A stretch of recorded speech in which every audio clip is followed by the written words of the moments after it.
तो वेद के अनुसार अगर मांस का भक्षण किया जाए तो वो निषिद्ध नहीं है, कतई निषिद्ध नहीं है। ऐसी सूरत में वो पाप भी नहीं होगा। इसीलिए मनुस्मृति के अध्याय 5 श्लोका 30 के अंदर लिखा है कि जो मनुष्य ऐसा मांस खाता है जो वेद के अनुसार है वो दुष्ट काम नहीं और उसमें कोई दोष भी नहीं। ये मनुस्मृति में लिखा है। जी सूर्य जी।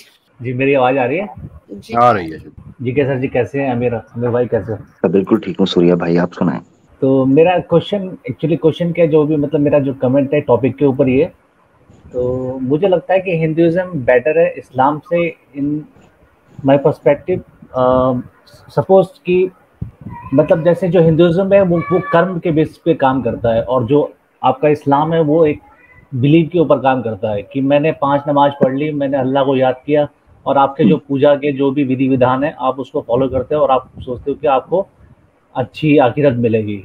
बट हिंदुइज्म में क्या होता है कि आपको एक अच्छे कर्म करने, यानी सोचना नहीं है, सोचे बिना कर्म किया जाता है। मैं आपको बता रहा हूँ, मेरे को अभी 2 मिनट। नहीं, मैं ये समझाऊं, आपने कहा इस्लाम में ये होता है कि नमाज पढ़ो, जबकि नहीं, देखे मेरी आदत ये होती है, मैं स्टेप बाय स्टेप। अभी 1 मिनट मुझे मौका दीजिए थोड़ा। मैं आपसे बात बोल लेता हूँ, फिर सबको समझ में आ जाएगी। एक मिनट मुझे बात एक रख ले, जो आपने जुमला बोला है उस पे बोल लूं, फिर आप अपनी बात रखिएगा। आपने कहा जी इस्लाम से बेहतर हिंदुइज्म है। क्यों जी? क्योंकि हिंदुइज्म कर्म पे काम करता है और इस्लाम बिलीफ पे काम करता है। कैसे जी? इस्लाम में मुसलमान ये मानते हैं कि जी नमाज पढ़ ली, ये रोजे रख लिए, इबादत कर ली, चीजें कर ली तो उनको निजात मोक्ष मिल जाएगा, जबकि हमारा कर्म पर है। तो वो जो नमाज पढ़ी है वो क्या है? वो दिमाग के अंदर पढ़नी है। जो नेक काम करने हैं वो दिमाग के अंदर करने हैं। मैं बता तो रहा हूँ आपको, अब समझ के ले लो। जी। कर्म का मतलब ये मेरा ये नहीं है कि आप नमाज पढ़ना एक कर्म हो गया। हमारे हिसाब से कर्म करना किसी का भला करना होता है या किसी के काम आना होता है। तो हमारे हिसाब से नमाज पढ़ना ही सिर्फ कर्म नहीं है। फर्क यही तो है। आपने यानी एक स्ट्रॉ मैन इसे कहते हैं, इसी को ही कहते हैं कि आप एक ऐसी कंडीशन को, ऐसी अंडरस्टैंडिंग को हमारे ऊपर थोप रहे हो जो हम मानते ही नहीं है। हमने कब कहा है कि कर्म सिर्फ, हमारे नजदीक कर्म कहते हैं आमाल सालिहा। कुरान में अल्लाह ताला फरमाते हैं कि इन औज़ बिल्लाहि मिनश शैतानिर रजीम इन्नल इंसान लफी खुस्र इल्ला लल्लज़ीना आमनू व आमिलुस सालिहात। अमले सालिह का पता है आपको किसे कहते हैं? पता है आपको? नहीं, मेरे को नहीं पता। हाँ, तो फिर इस्लाम पर जजमेंट न दें जब तक आपको पता नहीं कि इस्लाम में अमले सालिह का तरीकाकार क्या है। मैं बात बता रहा हूँ, आपको पता ही नहीं है तो बात सुनूं क्या मैं? क्लियर कर देता हूँ ना जी। ठीक है, मैं ये कह रहा हूँ पहले अमले साले को ले लेना ताकि आपको पता चले आप गलती कहाँ कर रहे हैं। अगर तो वाकई आप सीखना चाहते हैं इस्लाम की, क्योंकि आपने कहा मुझे नहीं पता, तो फिर मुझे पूछें कि आप बता दें। ये बताने में इसमें लज्जा क्या है? कुछ शेम नहीं होनी चाहिए मुझसे। बता दें, मेरे को कोई दिक्कत नहीं है। जबरदस्त, थैंक यू। ताकि आपको पता चले कि जब इस्लाम और हिंदुइज्म का कंपैरिजन कर रहे हैं तो आपको टर्मिनोलॉजीज की अंडरस्टैंडिंग हो, तभी आप कंपैरिजन कर पाएंगे। अब सुने, अमले सालेह सुलह से निकला है, स्वाद लाम हा। इसका मतलब होता है ठीक काम। वो सब काम जो समाज की ठीक करते हों, उसके पक्ष में हों, मनुष्यवाद की हानि ना करते हों, उनको कहा जाता है अमल सालेह। सलह यानी मिसाल के तौर पर अरबी जुबान में अगर मैंने मिसाल के तौर पर एक मोबाइल खराब हो गया, उस मोबाइल को ठीक करना होता है तो उसको बोला जाता है सलह। युस्लिहुल हातिफ या युस्लिहुल मोबाइल। किसी मोबाइल को ठीक करना, किसी समाज के अंदर रिपेयर करना, उसको कहते हैं सलाह। इस्लाह भी उसी से निकला है। इस्लाह कहते हैं रिफॉर्म। इस्लाह का मतलब होता है रिफॉर्मर। मुस्लिह को कहते हैं रिफॉर्मर। उसी से निकला अमले सालेह। अमले सालेह की ट्रांसलेशन होगी कि इस्लाम हर उस चीज को अमले सालेह कहता है जो समाज से हानि को दूर करते हों और मनुष्य जाति के पक्ष में काम करते हों उसकी बेहतरी के लिए, उसको कहते हैं अमले सालेह। अब मुझे बताओ, कर्म और अमले सालेह एक डेफिनेशन में आए कि नहीं आए? लग तो रहा है। हाँ, ये है कमाल। तो इसीलिए अब नई चीज लेके आए, क्योंकि हमारे नजदीक कर्म सिर्फ नमाज पढ़ना नहीं है, पार्ट ऑफ इट है। जैसे मिसाल के तौर पर कोई बंदा ईश्वर से प्रार्थना करता है, पार्ट ऑफ कर्म, पार्ट ऑफ धर्म। कर्म कांड किसे कहते हैं? यही है, धर्म पर चलने को, उस धर्म में ईश्वर की प्रार्थना, उसकी उपासना, उसके दिए हुए प्रायश्चित धर्म को पालन करना, यह भी कर्म है। यानी धर्म पर प्रैक्टिस करना, उसको कहते हैं कर्म। अब वो धर्म सिर्फ मंदिर तक नहीं है, वो पूरे समाज में है। ऐसे ही इस्लाम में कर्म सिर्फ मस्जिद तक नहीं है, पूरे समाज में है। इससे मुझे नहीं पता चलता कि इसमें कॉन्ट्रडिक्शन कैसे, ये तो बिल्कुल पैरेलल चल रहे हैं। ये सिर्फ गलती पड़ती है सूर्या भाई अंडरस्टैंडिंग के ऊपर, क्योंकि आपको लगा आप ऐसे मुसलमानों से मिले जो कहते हैं जी इस्लाम में दीन कहते हैं जी नमाज पढ़ने को फलाना कहते हैं। नहीं, वो गलत है। मैंने आपको आयत दे दी, वो गलत है। ठीक है ना जी, बहुत शुक्रिया। मैं आपको एक एग्जांपल देता हूँ, फिर आप मेरे को बताना कि जी किस तरह से अप्लाई होती है आपकी आयत। जी जी जी जरूर। सपोज करो कि एक दो पड़ोसी हैं, एक मुसलमान है एक हिंदू है।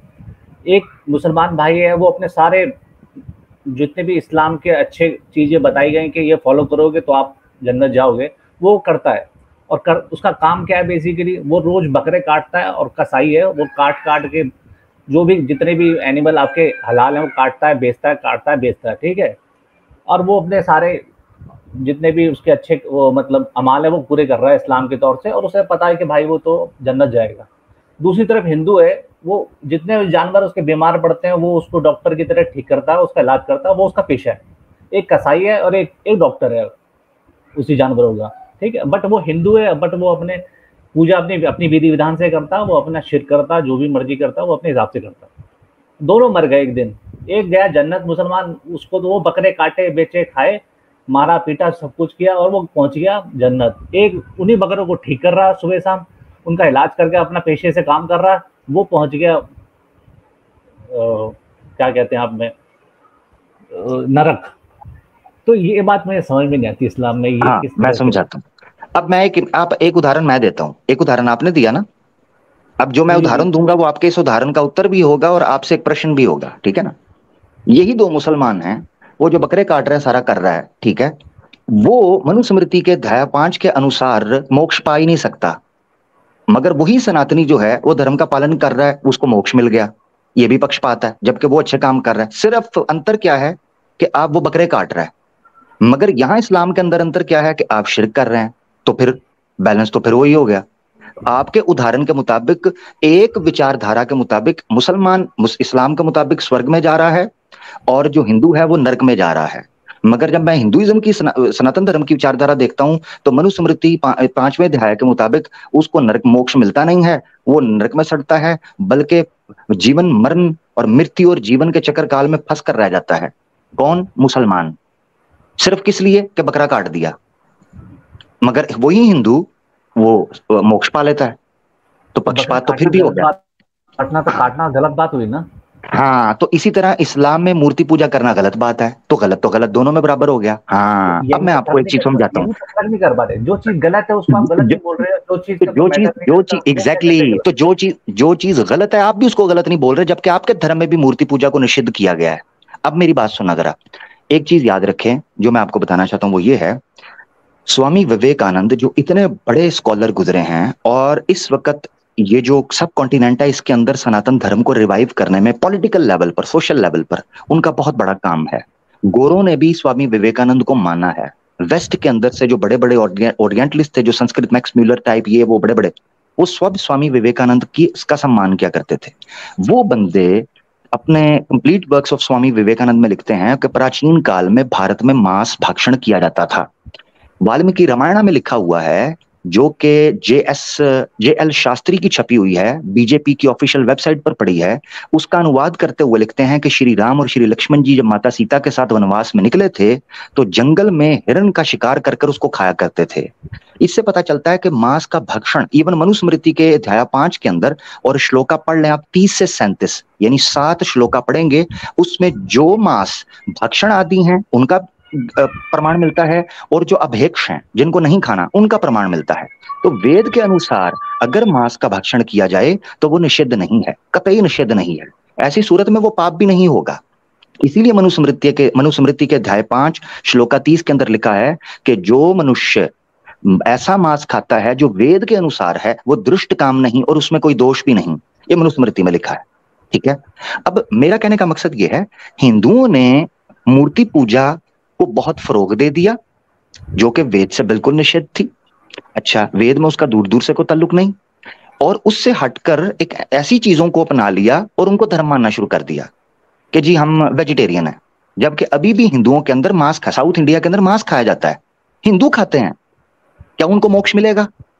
वो तो हिंदू हैं, वेदास की परंपरा को भी मानते हैं, हवन भी करते हैं, मूर्ति पूजा भी करते हैं, मगर सिर्फ मांस खाते हैं। क्या मोक्ष मिलेगा? बताएं मुझे आप, आपके उदाहरण के मुताबिक कि नहीं, बकरे बिल्कुल काटते नहीं हैं। मिलेगा। जिस जो जो किसी को नुकसान पहुंचाएगा उसको नहीं मिलेगा किसी भी कीमत पे, चाहे वो नहीं, किसी भी धर्म को मानता हो।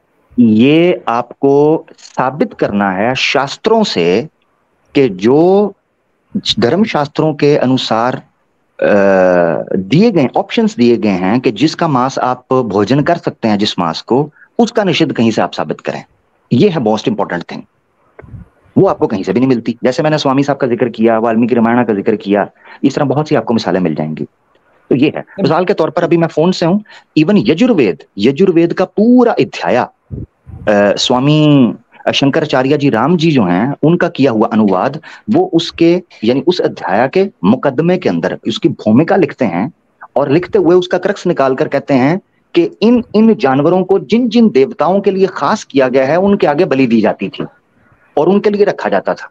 फिर आगे ट्रांसलेशन करते हुए वो कहते हैं कि यजुर्वेद के अंदर एक मंत्र है जिसका अनुवाद उन्होंने किया, और वो कहते हैं कि अगर जो कसाई होता है, बुचर, वो किसी बकरे की बलि करता है तो बकरी काटने के बाद जो गोश्त उसकी छुरी के साथ लगा रह जाता है, जो उसके नाखूनों में रह जाता है, जो गोश्त मक्खियां उचक के ले जाती हैं, यहां तक लिखा है जो मक्खी जो गोश्त है वो भी हम ईश्वर के आगे उसको वो प्रस्तुत होता है, उसके आगे वो पहुंच जाता है।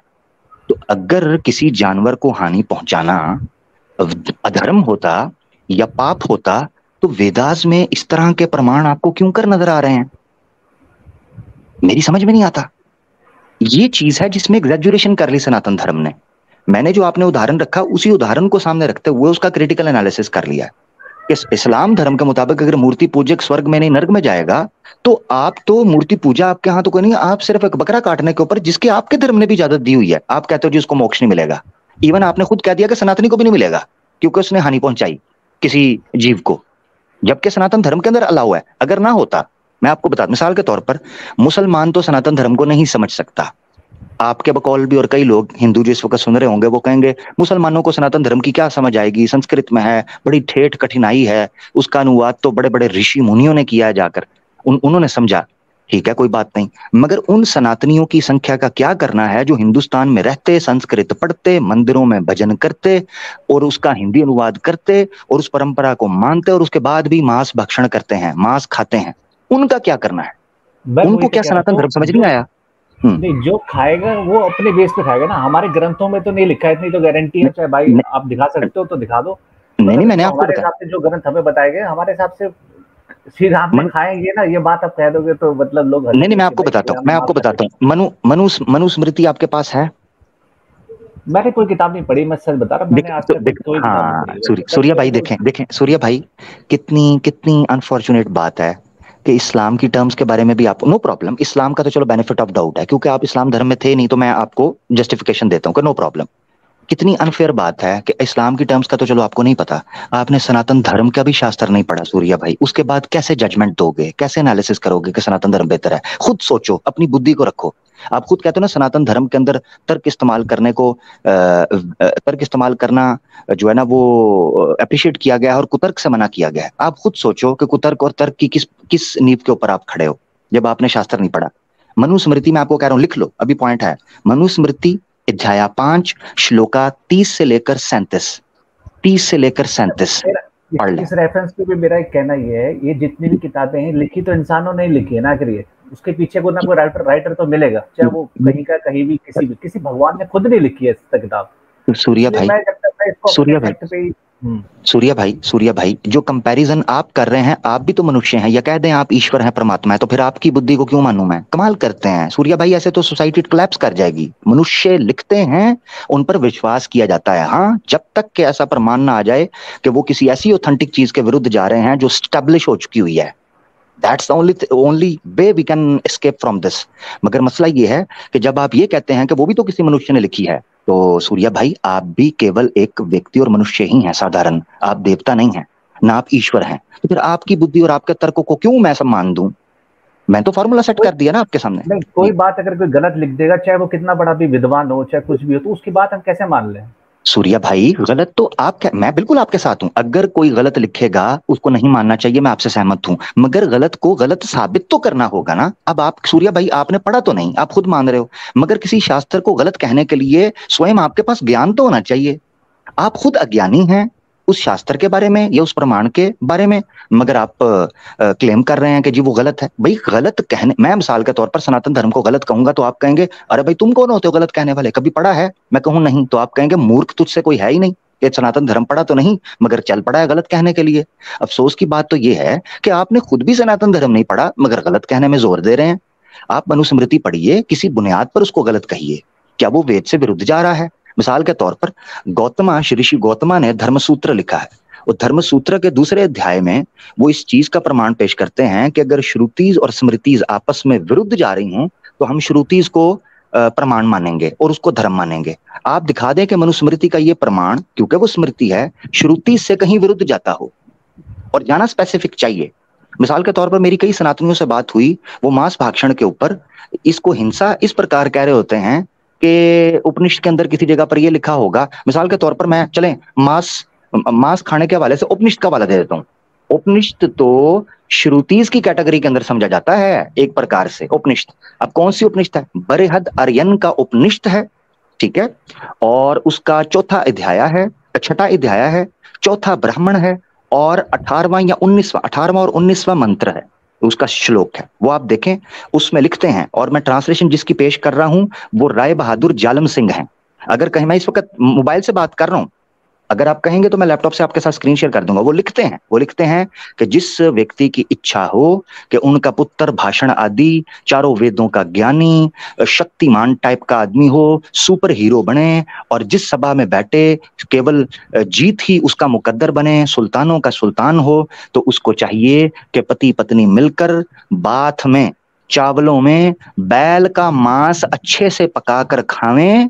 इसी प्रकार वो समर्थ होंगे इस तरह के संतान को उत्पन्न करने में जो कि चारों वेदों का ज्ञानी होगा, यानी विज्ञानी। अब मैं कहता हूं उपनिषद में ये लिखा है, आप चेक कर लें, मैंने पूरा हवाला दे दिया है, अगर कहेंगे स्क्रीन भी शेयर कर दूंगा। सवाल ये उठता है कि जब मनुस्मृति ये कह रही है मांस खा सकते हैं, उपनिषद ये कह रही है, वेदास में उसकी निंदा मौजूद नहीं, बल्कि वेदास में कटने की बात यजुर्वेद का पूरा अध्याय मौजूद है, कालबन 26वां ले, 26वां अध्याय पढ़ लें, आप खुद निकल जाएं और उसको देखकर मुझे बताइएगा। अब किस प्रकार उसको गलत कहें, क्योंकि धर्मसूत्र ने श्री ऋषि गौतम ने ये उसूल रख दिया, नियम रख दिया कि श्रुति स्मृति तब तक मानी जाएगी जब तक वो श्रुति से विरुद्ध ना हो, और यही मनुस्मृति में भी लिखा है पहले अध्याय के अंदर। मनुस्मृति भी यही बात करता है कि अगर मेरी कोई बात यानी श्रुति की कोई बात वेदा से विरुद्ध नहीं है तो उसको मानने में क्या आपत्ति हो सकती है।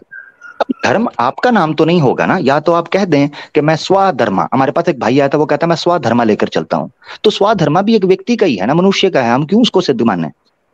ये है सारी समस्या मेरे भाई। मैं आशा करता हूं कि आप जो मैंने प्रयास किया है आप उसके साथ चले होंगे। सूर्य भाई आप ऐसा कीजिए, आमिर भाई की स्ट्रीम होती है फ्राइडे को, आप उसमें आ जाइएगा रेफरेंसेस लेके। आमिर भाई आप इनको बता दीजिए, क्योंकि अब इनका टाइम भी 15 मिनट हो गए, 15 मिनट से ऊपर नहीं देंगे इनको, बाकी लोग भी वेट कर रहे हैं। जी जी सूर्या भाई, जो प्रमाण मैंने दिए हैं आप इनको जरूर चेक कीजिएगा, और मेरी स्ट्रीम फ्राइडे को और वेडनेसडे को होती है, आप वेलकम है, मैं आपका उसमें वेलकम करूंगा आपको, आप आइएगा तो जरूर उस पर बात कीजिएगा। मैं जरूर सुनना चाहूंगा कि आप कंपैरिजन कैसे करेंगे और धर्म और कर्म को किस तरीके से आप समझेंगे। ठीक है मेरा भाई, बहुत बहुत धन्यवाद। ठीक है, आप एक बार चेक करके वापस आओ। जी जी जी जी जरूर चेक करें, जरूर चेक करें मेरा भाई, थैंक यू। एक और क्वेश्चन था, अगर आप 1 मिनट का समय दे दो। 15 मिनट ऊपर हो चुके हैं। आप ऐसा करें, नेक्स्ट मेरे पास सूर्य भाई आप मेरे पास आ जाए ना, तो आपकी मजीद बात हो जाएगी ना। ठीक है चलिए, thank you sir, all everyone, thank you. कैसे भाई लगता है सो गए? आमिर भाई आपका नाम चेंज करके ना पंडित आमिर हक रख लीजिए बस। नहीं अल्लाह माफ करे।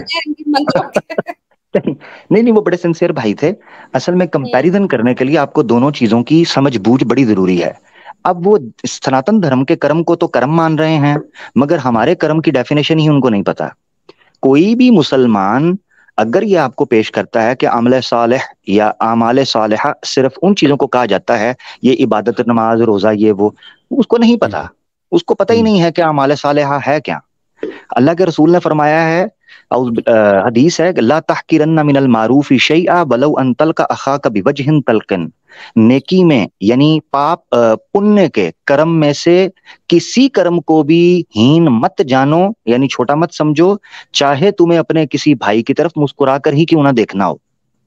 यानी अपने भाइयों को यानी मनुष्य को मुस्कुरा कर देखना भी इस्लाम में पुण्य का काम कर्म माना जाता है। इतनी बड़ी बात है। अच्छा, फिर एक हदीस है कि अल्लाह के रसूल ने फरमाया कि इस्लाम यानी बयान फरमाते थे कि इस्लाम इतनी बड़ी रहमत है सोसाइटी या समाज के लिए, इतनी बड़ी बात है कि हमारे नजदीक रास्ते में जाते हुए पत्थर हटाना भी इस्लाम का कर्म है, धर्म का कर्म है। आप मानते हो इस चीज को? ये हदीस है। तो हमारे नजदीक इस्लाम में कर्म सिर्फ मस्जिद तक पाबंद नहीं है। मस्जिद तो एक ट्रेनिंग सेंटर है जहां पर हम ये वादा करते हैं अल्लाह से कि इहदिनस सिरातल मुस्तकीम, हमारी ट्यूनिंग करो। यानी ऐसे है मिसाल के तौर पर कि कोई बंदा, ये बड़ी इंपॉर्टेंट मिसाल है, जरा गौर से देखिएगा। सनातनी भाइयों के लिए आमतौर पर गलती ये लगती है कि वो ये समझते हैं कि गाड़ियां जो हैं वो सिर्फ शोरूम के लिए बनी होती हैं। ठीक है ना? गाड़ी शोरूम में शो पीस, शो केस की जाती है, उसमें चलना रोड पर होता है। इसी तरह समझें कि मुसलमान मस्जिद में अपनी ट्यूनिंग और सर्विस के लिए जाते हैं, वहां रहने के लिए नहीं। उनको निकल कर अच्छे प्रकार से अच्छे कर्म वो समाज में ही कर रहे हैं। अब कोई मुसलमान अगर 5 वक्त नमाज पढ़ रहा है और बाहर आकर झूठ बोलता है, चोरी करता है, धोखा देता है, तो जान लो कि उसने इस्लाम धर्म का पालन नहीं किया, ना उसके कर्म अच्छे हैं। वो कितनी ही नमाजें क्यों ना पढ़ता हो, उसकी नमाजें लपेट कर उसके मुंह पर मार दी जाएंगी कि पकड़ अपने कर्म। ये कर्म करने के जो थे वो बाहर भी वो कर्म करने थे। ये है इस्लाम जिसके कर्म की हम बात करते हैं। इसको समझे सनातनी।